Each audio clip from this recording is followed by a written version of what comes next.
l'édito de ce jour, actualité nationale oblige, nous allons donc parler de l'attaque en cours du côté de la poudrière de Yimdi, l'ancienne base arrière de l'ex-régiment de sécurité présidentielle.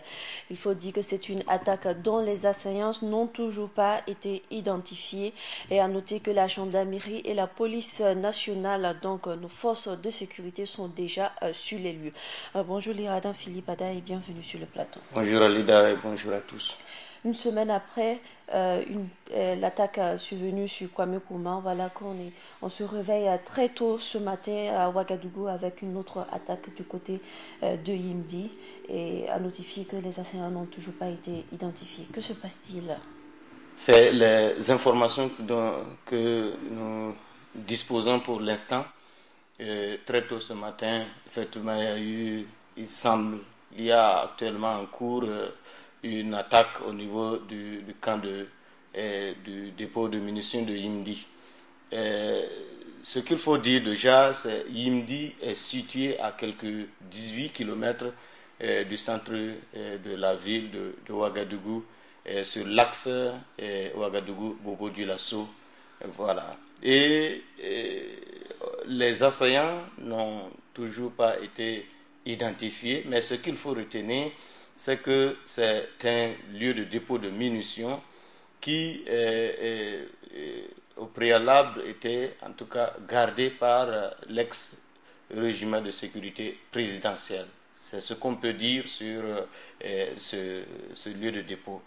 Et vous savez que depuis un certain temps, le pays, en tout cas, est en proie à une certaine insécurité.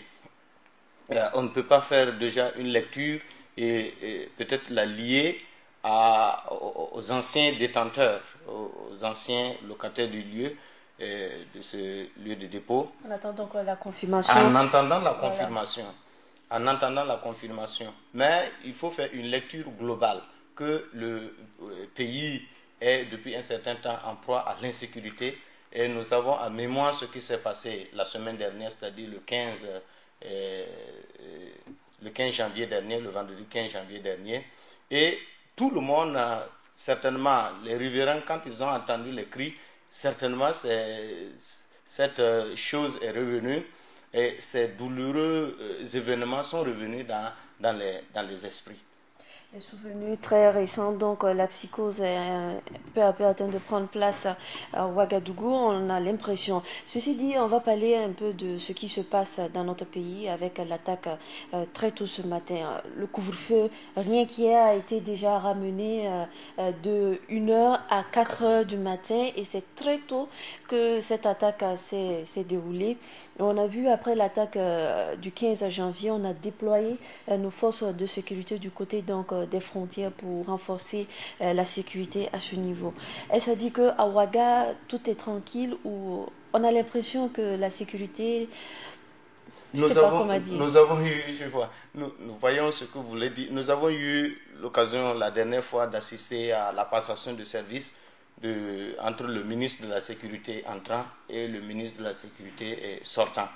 Le colonel Zagré, prenant la parole ce jour-là, a dit qu'il est sûr que les forces du mal n'ont pas dit leur dernier mot et qu'il appartient au pays d'être toujours aux aguets, travailler à repenser l'appareil sécuritaire burkinabé et mettre en place une stratégie qui pourrait,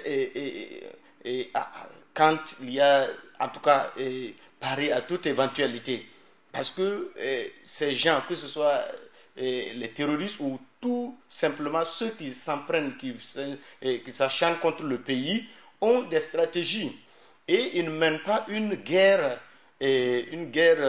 classique, mais c'est une guerre asymétrique où ce sont eux qui connaissent leur stratégie. Mais voilà. À l'heure actuelle, on sait que c'est vrai qu'on a eu à affirmer cela et qu'on a pris des dispositions, mais on aimerait au moins que l'attaque ne se produise pas avant qu'on en parle. C'est peut-être de mettre en place une sécurité qui nous permette d'éviter ces gens. Peut-être que nous sommes en train peut-être d'aller vite en besoin. Nous savons pas, on n'a pas encore identifié les assaillants. Nous ne voulons pas appeler le nom de quelqu'un ici, ou citer bon, quelques trucs que ce soit, mais ce qu'il faut savoir, c'est que les enseignants ont leur stratégie et il appartient, voilà pourquoi nous disons qu'il appartient à l'État de revoir les renseignements généraux, de mettre en place rapidement ce système pour, en tout cas, surveiller le territoire. Parce que c'est du devoir de l'État de surveiller le territoire, les mouvements des hommes, les mouvements, en tout cas, des groupes. D'une minute à l'autre, les choses souvent peuvent basculer si on n'a vraiment pas, on ne dispose pas d'informations claires sur ces gens-là.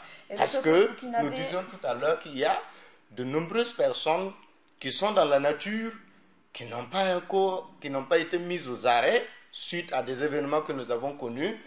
Et d'une minute à l'autre, ces gens-là peuvent ressurgir. D'accord, monsieur Ada, on sait que le peuple burkinabé n'a pas encore digéré cette vive douleur du 15 janvier dernier. Quelle attitude adopter à l'instant T lorsqu'on apprend une fois de plus cette attaque? D'abord, ce qu'il faut faire, il faut rester serein. Il faut rester serein. Les forces de défense et de sécurité, il semblerait, ils sont en train de travailler pour circonscrire, en tout cas, les attaques, ce qui se passe actuellement, ce qui est en train de se passer du côté de Yimdi. Et nous devons faire confiance à l'État qu'il mesure, en tout cas,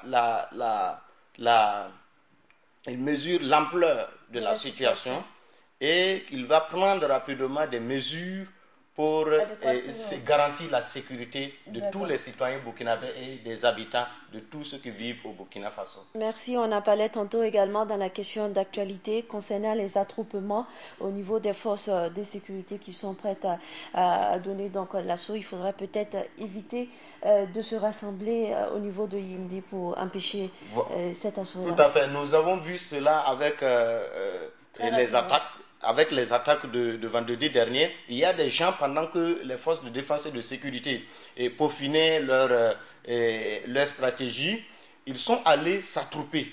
Ici, on n'est pas en train de se battre pour dissoudre, comment on appelle ça, un groupe. D'accord. Je pense que le message est passé, voilà. Monsieur Adam, on est un peu pris par le temps. Donc, il faut laisser les forces de défense et de sécurité faire leur travail. Merci d'être passé sur ce plateau, c'était l'édito du jour.